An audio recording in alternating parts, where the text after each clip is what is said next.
وفاقی آئینی عدالت کی جانب سے 21 دسمبر 2018 اور 19 کے سپریم کورٹ کے احکامات اور ان کے تحت ہونے والی کارروائیاں واپس لے لی گئی ہیں۔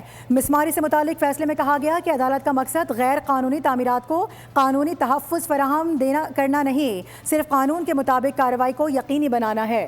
سندھ حکومت اور متعلقہ ادارے غیر قانونی تعمیرات کی نگرانی اور کارروائی کے آئینی اور قانونی طور پر پابند ہیں۔